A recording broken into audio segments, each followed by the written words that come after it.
Kalian udah tahu berita tentang Said Didu dipanggil Polresta Tangerang. Halo, pun berita basi itu. Bagiku membahas orang-orang seperti ini nggak ada basinya. Bagiku ini menambah imun, vitamin. Karena sehari aja gak komentar orang ini, jujur aja ngilu-ngilu badanku. Seru gitu, seru. Ingat gue bilang kan bahwasanya Indonesia ini nggak ada orang-orang kayak gini, nggak rame. Dan tahu nggak kalian, kawan ini dipanggil ke Polresta Tangerang, dicecar 30 pertanyaan. Tahu kalian berapa lama? Sekitar kalau nggak salah 7 jam. Ya, 7 atau 11 jam itu. Antara itu lah, nggak pala penting itu sama aku. Ya, dan akhirnya apa? Kawan ini lepas lagi keluar tanpa memakai rompi. Tepuk tangan dulu. Mau pakai rompi ke, mau nggak pakai rompi ke, ora urus. Ya, tahu nggak kalian? Jadi ini bagi apa namanya? Bagi teman-temanku, saudara-saudaraku, tolonglah kalau menyikapi berita itu agak objektif gitu loh. Ya, ada pula yang mengomentari begini, ya kan, saking senangnya gitu loh, apa dibilangnya? Itulah gara-gara terlalu nyinyir sama Mas Gibran, makanya dia ditangkap polisi. Tahu ya, kita sama-sama kecewa dengan statement-statementnya si Said Didu ini mengenai Fufu Bapak. Tahu, tapi agak nyambung sedikit lah. Nggak ku persalahkan kau karena nggak ku spill juga namamu di sini kan. Kita lihat dulu, ya kan, kalau misalnya kita menerima satu informasi, kita harus paham yang namanya 5W, what, when, where, who, sama apa satu lagi. Sama why. Ya, apa masalahnya, siapa yang terlibat, kapan terjadi perkaranya, ya, setelah itu kenapa terjadi pemanggilan kepada Said Didu ini. Harus tahu, kita semuanya harus paham. Jadi tahu enggak kalian ya, kawan ini ya dipanggil Polresta Tangerang karena sudah bukan terbukti, tapi sudah diperkirakan atau sudah bisa dikatakan disinyalir gitu ya, disinyalir melanggar undang-undang ITE ya. Jadi bukan masalah yang lain-lain. Jadi yang pertama itu ya,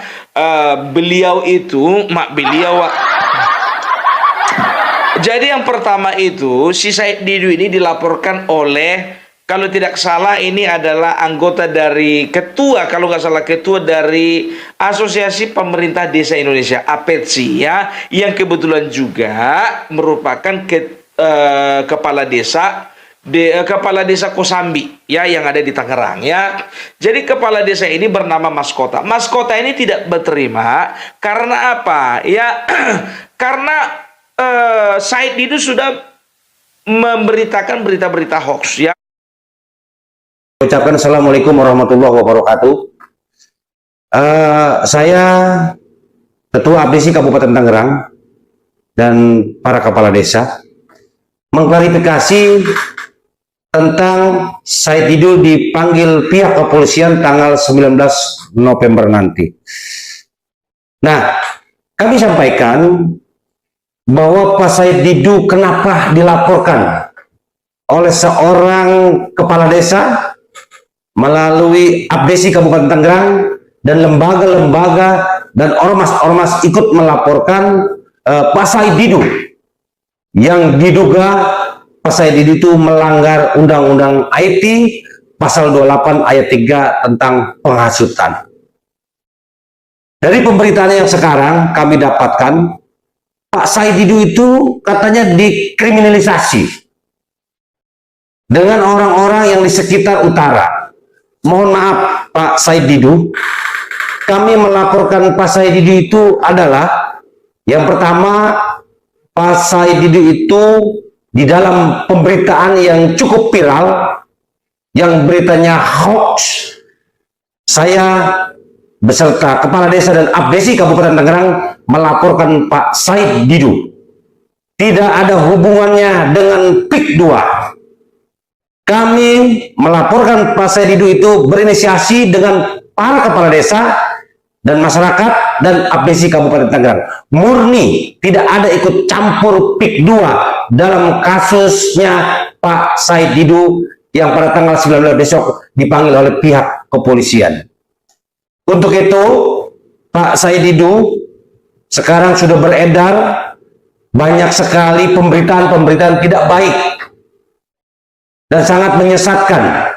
Dari berita-berita yang sangat tidak baik ini, malah timbulnya di Tangerang Utara mengadu domba kepada masyarakat Tangerang Utara. Saya berharap kepada pihak kepolisian usut tuntas kasus ini. Kami warga masyarakat Tangerang Utara dan ormas dan lembaga-lembaga lainnya ikut mengawal bagaimana kasus Said Didu ini harus kita lanjutkan dalam persoalan hukum yang berlaku di wilayah Kabupaten Tangerang, khususnya Provinsi Banten.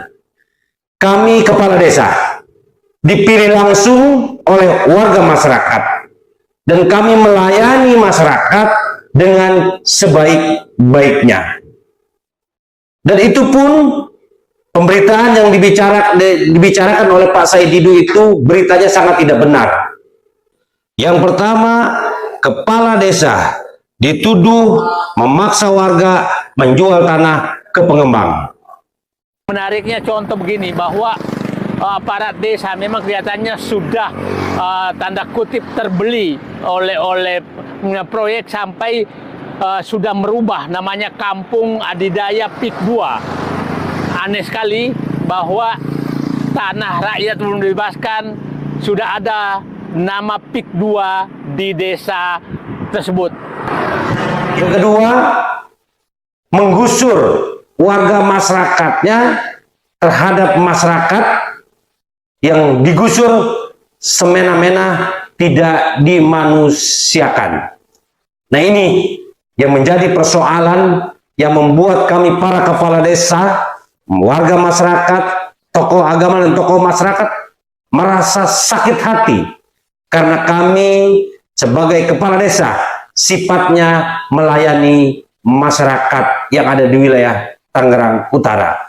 Saya berharap kepada Bapak pihak kepolisian agar terus mengusut tuntas kasus ini agar Tangerang Utara bisa tentram, nyaman, dan kondusif. Terima kasih. Assalamualaikum warahmatullahi wabarakatuh. Ya, menyebarkan berita hoax. Yang pertama mengatakan bahwasanya ya kepala desa bersama dengan bersama dengan jajarannya memaksa warga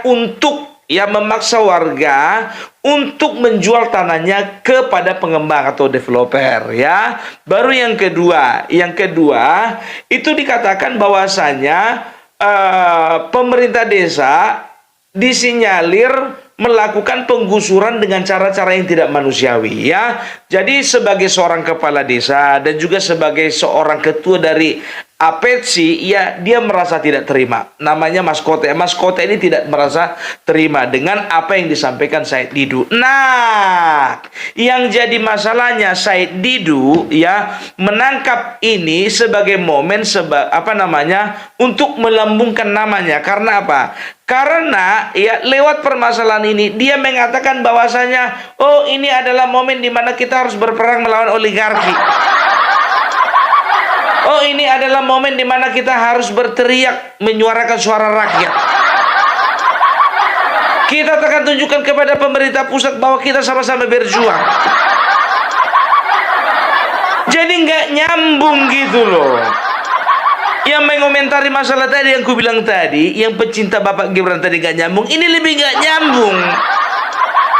Jadi dia peralat dan juga Refli Harun dan juga golongan-golongannya tadi, mereka memperalat momen dipanggilnya Bapak Said Didu ini ya untuk menunjukkan kepada masyarakat, memframing kepada masyarakat bahwasanya ada usaha-usaha pemerintah pusat untuk membungkam Said Didu.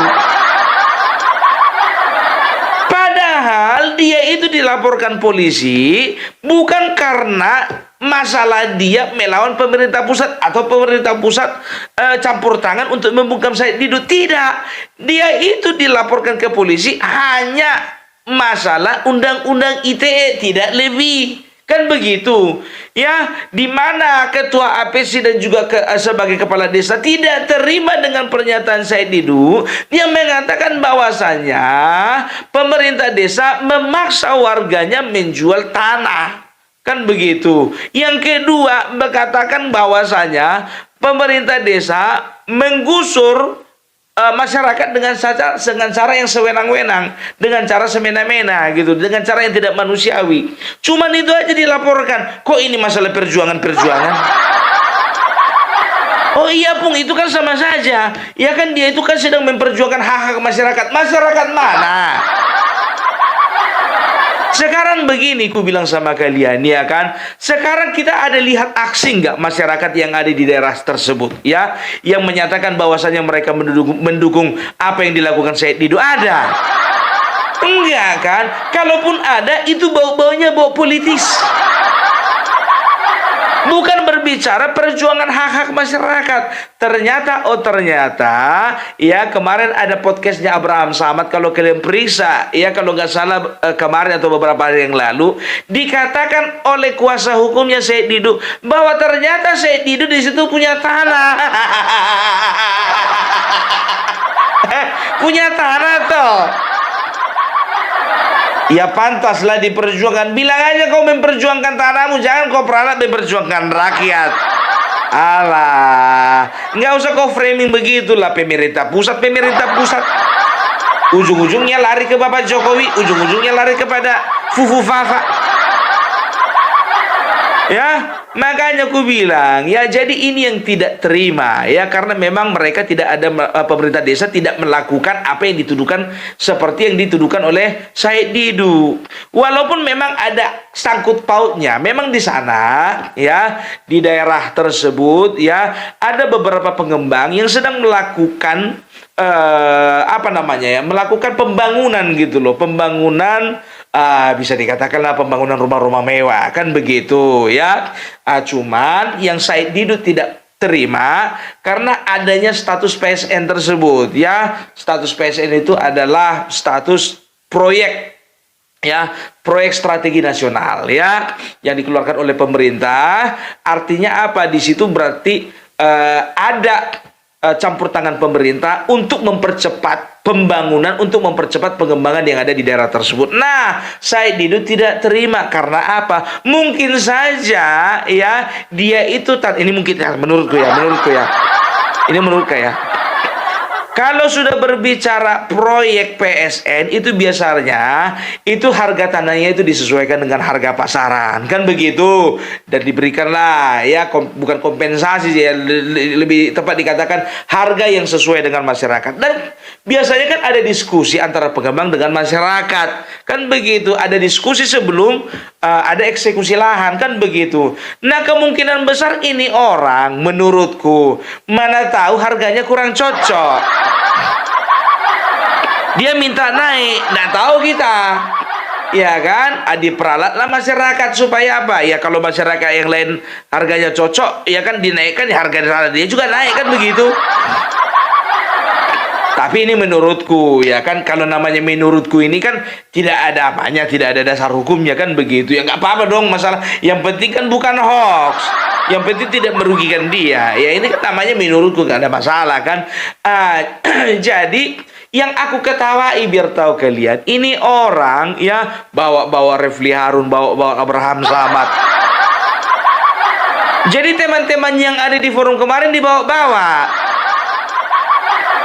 Gitu loh, ya. Bisa dikatakan jujur aja lah, iya kan? Maksudnya opo? Maksudnya sampean gowo-gowo koncomu kuwi opo? Biar ketahuan bahwa sampean itu sedang memperjuangkan hak rakyat. Dan momen ini kalian peralat sebagai alat untuk menarik simpati rakyat. Orang ngaruh. Gitu. Sekarang begini ya. Sekarang ini kan ada bisa dikatakan ya ada peperangan antara kubunya Said Didu dengan PIK 2. Sebetulnya pengembang bukan cuma PIK 2 di sana. Ada Podomoro, ada juga pengembang BSD itu apa itu Sinarmas, dan juga ada pengembang-pengembang lainnya, Sumarekon. Ada banyak gitu ya. Tapi mungkin yang berkenaan dengan wilayah tanahnya si Said Didu ini PIK 2. Kan begitu kan? Jadi yang itu aja lah, Heidi guys. Jadi seringkali ini orang ya kan membawa isu masalah tanahnya ini seolah-olah menjadi isu nasional. Kemarin pembahasan masalah Gibran, masalah Pilpres, masalah Pilkada, diikut-ikutkan masalah yang ini. Sekarang begini, ya Bapak Said Didu yang terhormat, menurut kawan-kawannya, kalau memang Anda itu melihat ada penyelewengan dan juga Anda itu melihat ada intervensi pemerintah, ya, untuk menekan harga, untuk mempersekusi masyarakat di sana, lapor polisi aja. Kenapa? Kau kan bisa lapor kepada kepolisian. Kami nggak percaya sama polisi. Ini yang repot ini. Ya mau sama siapa lagi kalian percaya? Jadi jangan seolah-olah kalian itu membawa permasalahan ini menjadi isu nasional. Jangan gitu loh ya. Itu yang pertama. Baru yang kedua, ya aku juga nggak terlalu melihat ada gejolak di tengah-tengah masyarakat gitu loh. Malah aku ada video ya, video kau ada di satu wilayah ya kan, diusir-usir sama warga gitu. Cari aja videonya. Kalau nggak salah waktu itu Said Didu pakai baju warna biru, bikin aja Said Didu pakai baju warna biru diusir-usir warga Bogor. Warga Bogor atau Tangerang nggak tahu juga gitu. Itu dia ya. Dan juga ada beberapa informasi mengatakan kalau ini orang ternyata berusaha untuk memeras salah satu developer. Ih, opung hoax kan kata media. Iya kan, aku bilang kan katanya, sekarang kalian cek aja kebenarannya, ya kan. Itu kan juga media itu berkata sepertinya, kan begitu menurut informasi, belum ada faktanya, kan begitu. Tidak dikatakan juga, oh Said Didu menerima, Said Didu melakukan pemerasan, kan enggak, katanya. Ya kalau masalah benar atau tidaknya kita lihat aja nanti, kan begitu. Semuanya akan dibuktikan kok. Ya itu dia, jujur aja aku bilang sama kawan ini ya, dia itu selalu mengatakan ya, dengan pembangunan PIK 2 ini dia mengatakan bahwasanya Cina sedang membangun negara Cina di tengah-tengah Cina. Bro, sekarang gue bilang begini ya, jangan pernah kau itu melontarkan kata-kata rasis seperti itu ya. Ada apa rupanya dengan saudara-saudaraku yang orang China? Kau saudaraku, orang China saudaraku, orang-orang Arab juga saudaraku. Jangan kalian framing, jangan kalian kotak-kotakkan. Kalau yang ini adalah masyarakat pribumi, kalau yang sana bukan masyarakat pribumi. Nggak boleh begitu. Nggak tahu kenapa orang ini, jujur aja, beberapa kali podcast terus aja Cina. Coba kau bikin dulu bilang Batak sekali dulu. Matanya ini mau kau pecah belah antara satu anak bangsa dengan anak bangsa yang lainnya. Nggak boleh begitu. Ini kan menimbulkan huru hara ini. Jujur aja aku bilang, ini pun juga sebetulnya sudah melanggar undang-undang ITE. Karena apa? Mereka menyebarkan berita bohong ya, mereka menyebarkan berita bohong dan ya berdampak terhadap masyarakat luas. Iya, coba kalau kalau misalnya sempat dia itu menumbuhkan kebencian di tengah-tengah masyarakat di sana, sehingga masyarakat di sana benci dengan orang-orang China, orang-orang keturunan Tionghoa, dan mereka melakukan tindakan anarkis, gimana? Mau tanggung jawab dia? Enggak kan? Itu makanya aku bilang jangan lagi timbulkan huru hara, ya. Asal ada podcast Cina ke Cina. Nggak boleh gitu Bapak, ya. Nggak boleh. Kita itu sebagai anak bangsa, sebagai orang yang berpendidikan, sebagai orang yang sama-sama memiliki bangsa ini, yuk kita sama-sama memiliki pikiran positif gitu. Sekarang masalah Cina membangun Cina di tengah-tengah orang Cina.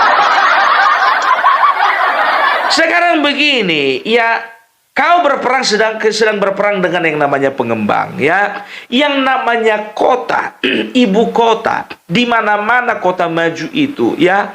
Itu sudah sewajarnya dari dari wilayah yang tadinya tidak terlalu maju, ya. Misalnya ini, ya. Misalnya di Jakarta Pusat, ya. Itu dulu itu menjadi pusat dari pemerintahan, kan begitu, dan juga pusat bisnis. Lama-lama kan berkembang ke sebelahnya, kan begitu. Dibangunlah gedung-gedung tinggi, ya kan. Nah, di situ mereka itu melakukan penggusuran, tapi dikasih harga-harga yang wajar. Kalaupun ada penyelewengan, itu kan kasus, kan begitu. Nah, makin lama berkembang ke Jakarta Utara, Jakarta Selatan, Jakarta Timur, Jakarta Barat, kan begitu. Tapi kan tidak semua, ya kan. Misalnya contohnya di Jakarta Utara. Jakarta Utara, masih ada sekitar 35% lahan yang masih bisa dibangun. Jakarta Selatan, ini udah agak sempit, ini cuma 15% yang dibangun. Jakarta Timur, ini cuma 20%. Jakarta Barat misalnya contohnya katakan, ini kayaknya cuma 5%. Ya, tapi gimana pun juga selalu ada perkembangan gitu loh. Ada perkembangan tata kota, dan juga ya ada perkembangan infrastruktur gitu loh. Dan juga rumah-rumah mewah di sana kan sekarang begini. Sekarang tergantung masyarakat di sana. Kalau masyarakat di sana memang deal mau menjual tanahnya, masalahnya apa? Contohnya Kelapa Gading. Kelapa Gading itu dulu lingkungan apa itu? Masyarakat biasa di situ, perdesaan di situ. Bisa dikatakan rawa-rawa lah. Tapi sekarang coba kalian lihat dulu ya, Kelapa Gading itu sudah menjadi lingkungan mewah, kan begitu ya, sama seperti negara-negara lainnya, Amerika Serikat, Australia, dan juga negara-negara maju lainnya. Mereka tuh seringkali membangun desa-desa, ya bahkan juga biar tahu kalian ya, bahkan juga di negara-negara Arab mereka kan berusaha membangun gedung-gedung tinggi seperti di Abu Dhabi. Itu padang pasir mereka bisa, kalau bisa disulap menjadi sebuah kota besar, itu akan jadi barang itu. Gitu loh. Tapi kalau memang tidak ada ketidakcocokan kau dengan harga, kau dengan tindakan mereka, jangan kau politisir. Gitu loh. Kalau misalnya ambil upaya hukum, ya kan, laporkan ke polisi. Kan begitu. Kalau misalnya nggak mempan di Polres, laporkan lagi ke Polda. Nggak mempan di Polda, laporkan lagi ke Mabes Polri. Susahnya apa sih? Masa aku juga yang ngajari? Kan begitu ya. Jadi nggak usahlah kau framing masyarakat ya, seolah-olah ini ada ini kau manfaatkan momen ini, kau ingin menunjukkan bahwasanya kau adalah pahlawan. Udah lewat hari pahlawan, bos. Ya. Tapi bagi pengikutnya dia ini pahlawan ini, ya kan, ya wajar lah kita, kan begitu. Tapi masalahnya kan pengikutnya nggak sebanyak pengikut kita, ya kan. Itu dia, kalian perhatikan aja ya. Sedangkan lawyernya sudah mengatakan bahwasanya ini adalah tindakan kriminalisasi. Tindakan kriminalisasi itu adalah tindakan di mana sebuah tindakan mengkriminalkan sebuah tindakan seolah-olah itu adalah jahat gitu loh. Yang tidak jahat menjadi jahat, itu kriminalisasi, begitu. Sekarang ini kan omonganmu kan memang jahat, ya kan? Kau bikin berita bohong, ya, itu bisa dikatakan ya itu kau yang pelaku kriminal sebenarnya.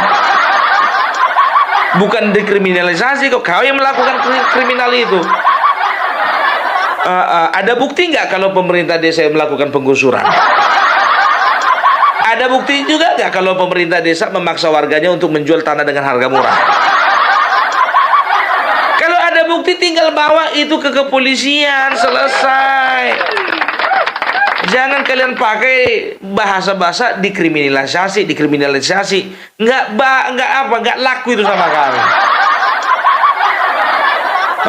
Itu dia. Pung, ini berarti karma bahwasanya dia itu selalu mengutuk Bapak Jokowi. Terserah penilaian kalian, ya kan. Pung, ini ternyata adalah pembungkaman bahwasanya seorang pejuang itu sedang dibungkamkan mulutnya. Siapa bilang? Lihat aja waktu dia kantor polisi, yang mendampingi dia siapa? Abraham Samad, Refli Harun. Itu aja, ya. Dan tahu kalian ya, banyak di TikTok, biar tahu kalian ya, ada beberapa orang, aku nggak mau bilang lagi tokoh. Ada beberapa orang ya yang memberikan support kepada Syed Didu ya kan, apa dibilang, I stand with Syed Didu. Contohnya siapa? Mahfud MD. Kalian lihat aja lah.